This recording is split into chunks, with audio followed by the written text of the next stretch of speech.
Om Namo Bhagavate Vasudevaya. Narayanam Namaskritya Naram Chaiva Narottamam Devim Saraswatim Vyasam Tato Jayante Nashtavraya Shavadreshu Nityam Bhagavata Sevaya Bhagavati Uttam Shloke Bhaktir Bhavati Naishtiki. So continuing with the discussion on Srimad Bhagavatam, Canto 6, Chapter 18, Diti vows to kill King Indra. Text number 37 onwards.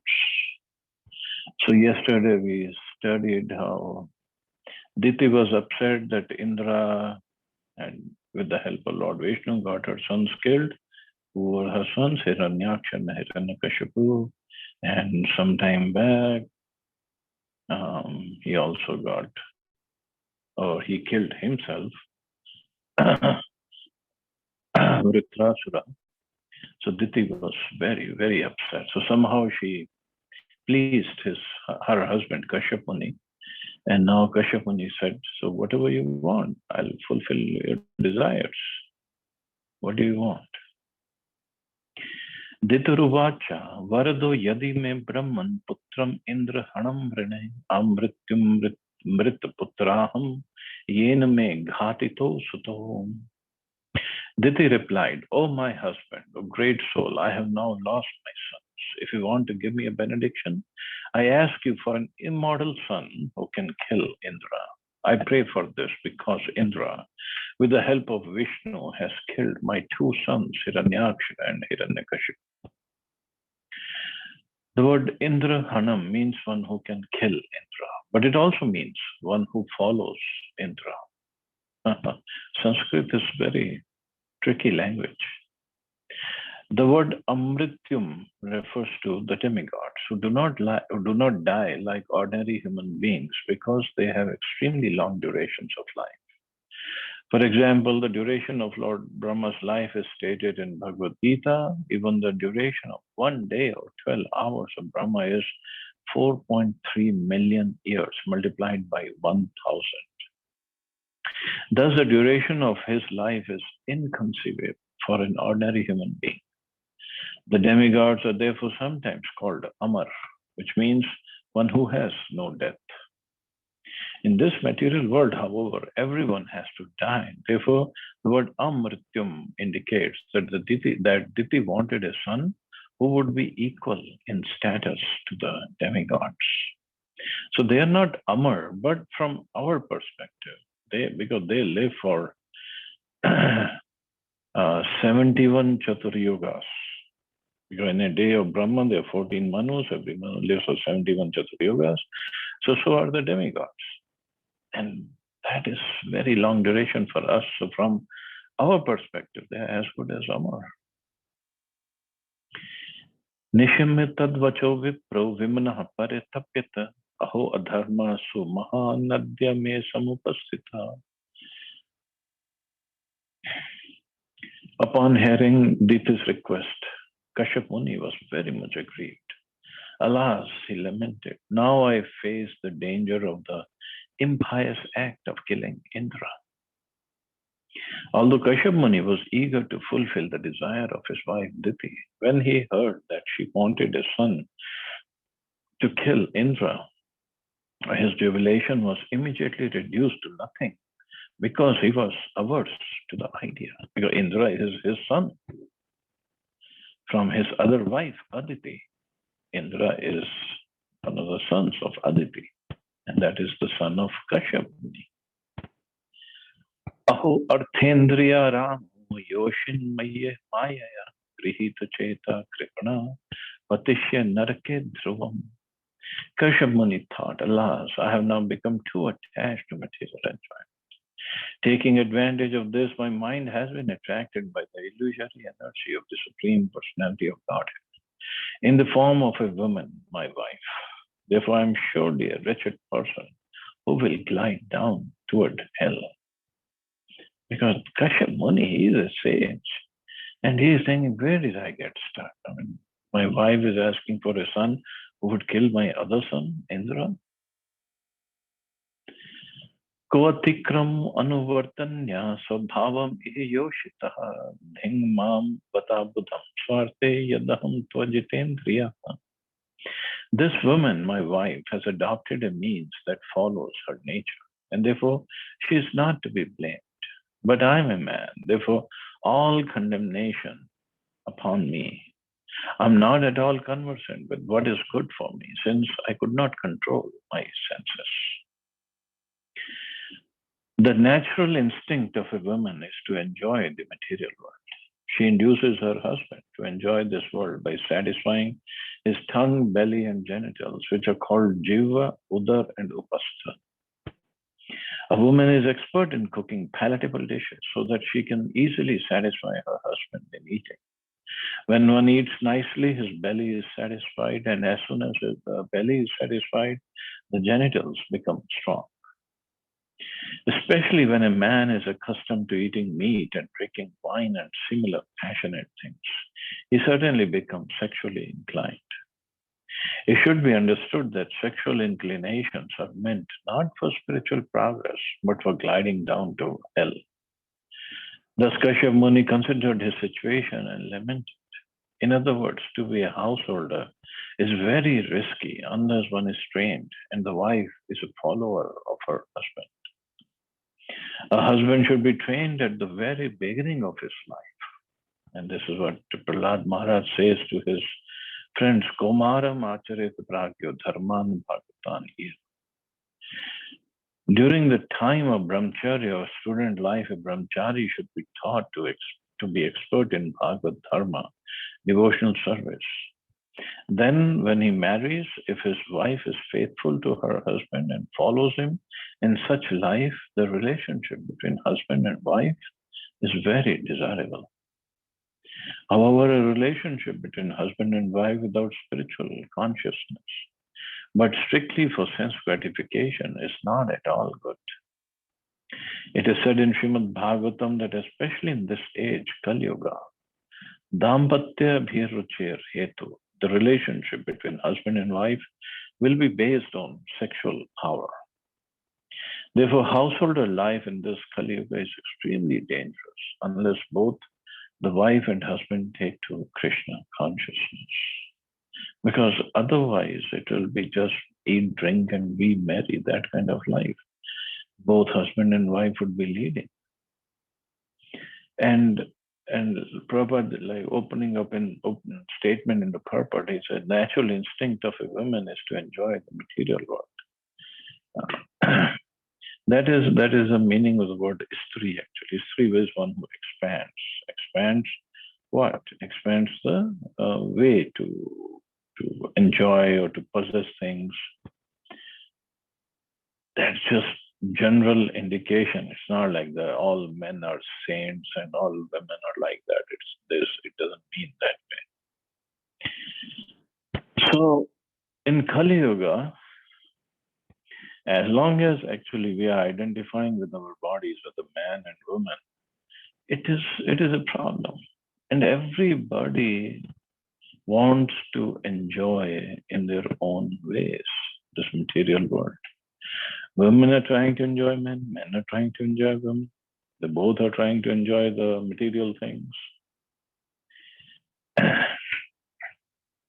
So, and that's what we studied yesterday. Like Lord Brahma, when he created this in this creation, he put this creation in place. So first thing was Punsa Striya Mithuni Bhava Metam. He had to create because they were all men, so he had to create women to get the creation or procreation go on. And that's when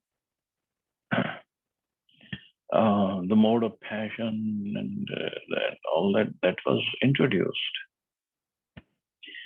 So, but the point is, both have to be Krishna conscious, and then they both can help each other in making progress spiritually. Just like in the story of Kardama Muni and Devhuti, we studied how a wife can help her husband. Devhuti was not doing the tapasya. Karda Muni was doing tapasya, but to serve her husband, she was always there. and there Prabhupada did write that to have a chaste and faithful wife, she creates a kind of a fort around her husband's senses, because the senses, man's senses can go anywhere. And a wife is very, very helpful in that, in controlling the senses. And controlling the senses and utilizing them the right way. So both husband and wife, they have to be Krishna conscious, they have to be spiritually inclined, and then the children will be following, they will follow the same path. But otherwise, it's very, very difficult, especially in Kali Yuga. Very difficult. Sharat Padmotsavam Vaktram Vachaschat Shravanamritam Hridayam Ksharitaravam Strinam Koveda Chestitam. A woman's face is as attractive and beautiful as a blossoming lotus flower during the autumn. Her words are very sweet and they give pleasure to the ear, but if we study a woman's heart, we can understand it to be extremely sharp, like the blade of a razor. In these circumstances, who could understand the dealings of a woman? All the Matajis, please forgive me. I'm not saying anything. I'm not right. I didn't write these purports. This is what Shukdev Goswami is speaking to Parikshit Maharaj. And this woman mentioned here, obviously, they're not devotees. Devotees are very simple, very straightforward. But materially, it can be like this. Woman is now depicted very well from the materialistic point of view by Kashyap Muni. Women are generally known as the fair sex, and especially in youth at the age of 16 or 17. Women are very attractive to men. Therefore, a woman's face is compared to a blooming lotus flower in autumn. Just as a lotus is extremely beautiful in autumn, a woman at the threshold of youthful beauty is extremely attractive. In Sanskrit, the woman's face is called a Nari Swar, because women generally sing and their singing is very attractive. At the present moment, cinema artists, especially female singers, are especially well. Some of them earn fabulous amounts of money simply by singing. Therefore, as taught by Sri Chaitanya Mahaprabhu, a woman's singing is dangerous because it can make a sannyasi fall a victim to the woman. Sannyas means giving up the company of women, but if a sannyasi hears the voice of a woman and sees her beautiful face, he suddenly becomes attracted and is sure to fall down.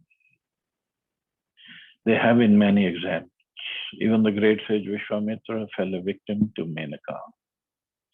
Therefore, a person desiring to advance in spiritual consciousness must be especially careful not to see a woman's face or hear a woman's voice. To see a woman's face and appreciate its beauty, or to hear a woman's voice and appreciate her singing, as very nice is a subtle fall down for a brahmachari or sannyasi. Thus, the description of a woman's feature by Kashyap Muni is very instructive.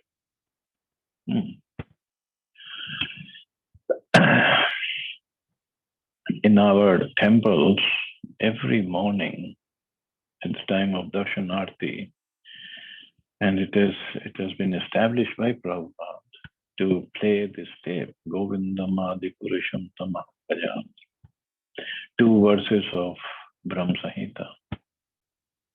And those verses and the whole thing has been recorded nicely, and they were sung very beautifully by Mother Yamuna.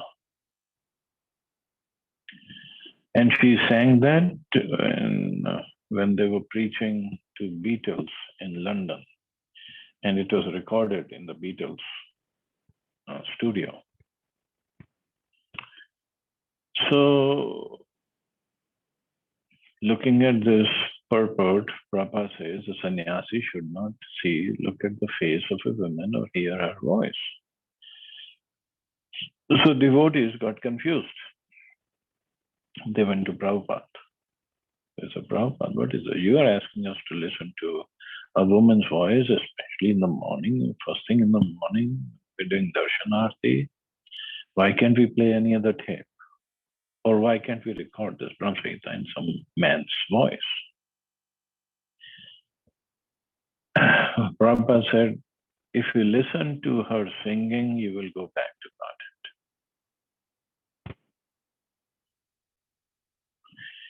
So a devotee woman is different.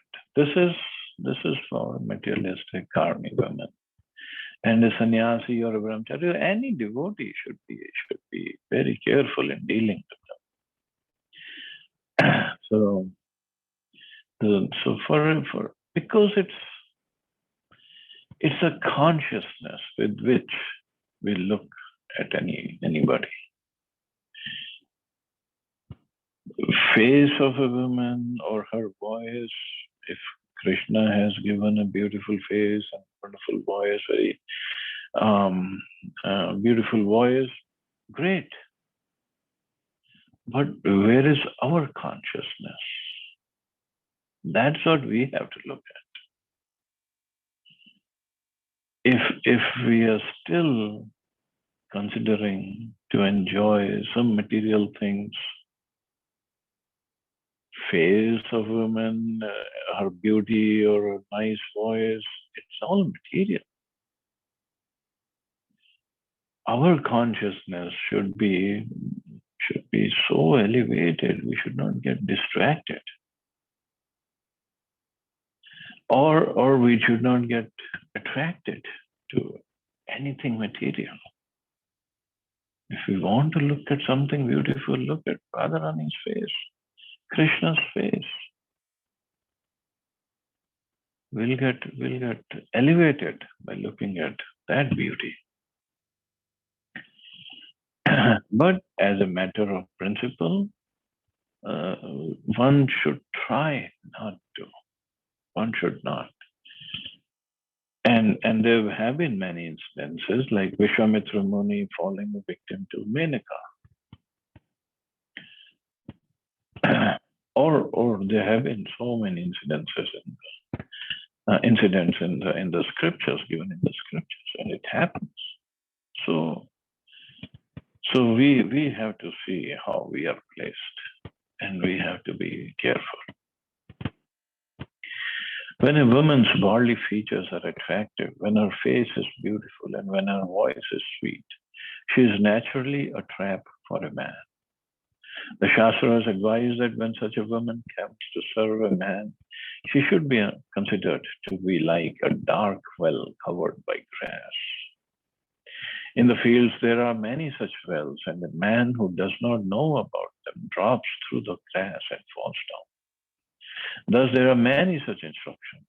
Since the attraction of the material world is based on attraction for women, Kashyapa Muni thought, under the circumstances, who can understand the heart of a woman?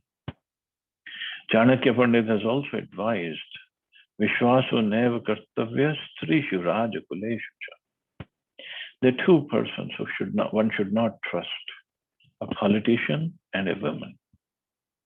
These, of course, are authoritative Shastric injunctions, and we should therefore be very careful in our dealings with women. So, very heavy instructions by Chanakya Pandit. We should not trust a politician and a woman. And what if it is a women politician? That's even more dangerous. But a devotee, come on. But a devotee, that's why we call them Mataji, because there's that feeling of motherly affection and caring from the devotee Matajis. And they do take care of the sons very nicely also. But in general, injunctions are there. Sometimes our Krishna consciousness movement is criticized for mingling men and women. But Krishna consciousness is meant for anyone. Whether one is a man or woman does not matter. Lord Krishna personally says, Striyo Vaishyas Tatha Shudras Tepi Yanti Param Gati. Whether one is a woman, Shudra or Vaishya, not to speak of being a Brahman or Kshatriya, everyone is fit to return home back to Godhead if he strictly follows the instructions of the spiritual master and Shastra. We therefore request all the members of the Krishna consciousness movement, both men and women, not to be attracted by bodily features, but only to be attracted by Krishna. Then everything will be all right. Otherwise, there will be danger. So, in the last paragraph, Prabhupada sums it up. But for Krishna consciousness, for devotees, it's a different story.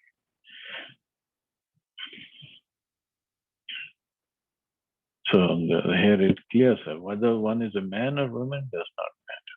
That's just external. It's a bodily feature. That doesn't matter. And also here Prabhupada clarifies it. Everyone is fit to return home back to Godhead if he or she strictly follows the instructions. Sometimes even I've heard in lectures that, oh no, a woman cannot go back to Godhead. She has to take birth as a man and then she will be eligible. No. It's all part of consciousness. It's nothing to do with the body. Soul and body are different. Consciousness has to be changed or transformed or purified, not the body. They have been wonderful Matajis in ISKCON movement only. There's so many wonderful Matajis, devotees. They have done amazing services, and while they left the body, it was clear that they're going back home, back to Godhead. Nahi kashit priya strinam manjasa swashishatmanam patim putram bhratrim va ganyanti arthe ghatyanti cha. To satisfy their own interests, women deal with men as if the men were most dear to them, but no one is actually dear to them. Women are supposed to be very saintly, but for their own interests, they can kill even their husbands, sons, or brothers, or cause them to be killed by others. A woman's nature has been particularly well studied by Kashyapani. Women are self-interested by nature, and therefore they should be protected by all means so that the natural inclination to be too self-interested will not be manifested. Women need to be protected by men. Simple as that. A woman should be cared for by her father in her childhood, by her husband in her youth, and by her grown sons in her old age. This is the injunction of Manu, who says that a woman should not be given independence at any stage. So that independence doesn't mean that they should be enslaved. All it means is they should be looked after nicely by men. Father in the childhood, husband in her youth, and grown-up sons in her old age. Women must be cared for so that they will not be free to manifest a natural tendency for gross selfishness. There have been many cases, even in the present day, in which women have killed their husbands to take advantage of their insurance policies. That also happens. This is not a criticism of women, but a practical study of their nature. So natural instincts of a woman or a man are manifested only in the bodily conception of life. When either a man or a woman is advanced in spiritual consciousness, the bodily conception of life practically vanishes. We should see all women as spiritual units whose only duty is to satisfy Krishna. Then the influences of the different modes of material nature, which result from one's possessing a material body, will not act. So the consciousness, if it changes, so whether one is in the body of a man or woman, then it doesn't matter. Though those tendencies which are there because of being a man or a woman has completely changed now.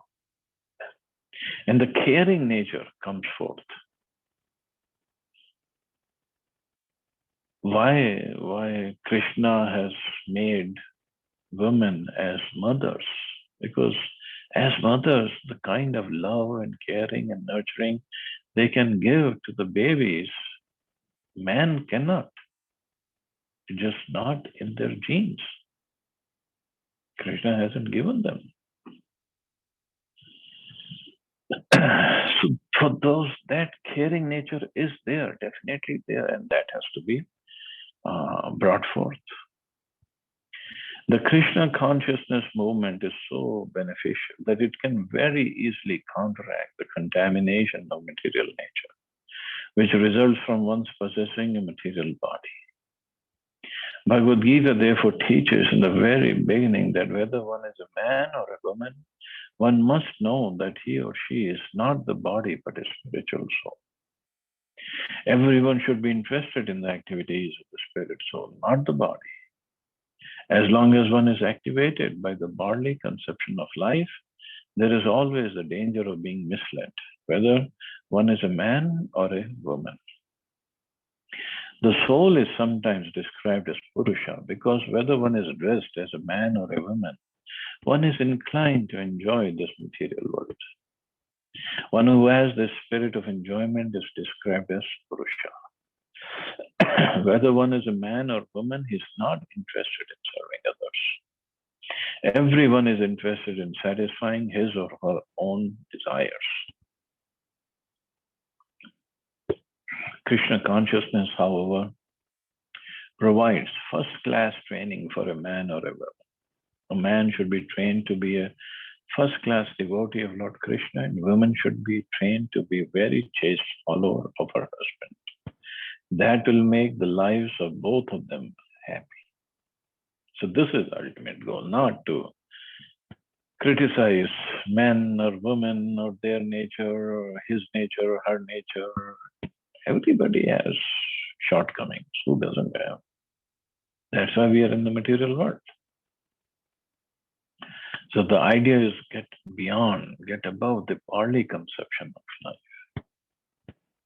Not always thinking of, oh, I am this or I am that and I like this and I do this and this is me and that is not me and this is all body. All we have to is come to the conclusion or the level is, I am a spirit soul and I am a servant of Krishna. Rest everything is immaterial, or actually it is material. but we, since that consciousness is so deeply ingrained in us that we forget. What are we here for? So Bhagavad Gita, Bhagavatam, spiritual practices, these are there to get us above this bodily conception of life. Get beyond it. So that we get to the real platform of serving Krishna. And by serving Krishna, we mean serving everybody else also. Okay, so I guess I can stop here. See anybody has any questions or comments?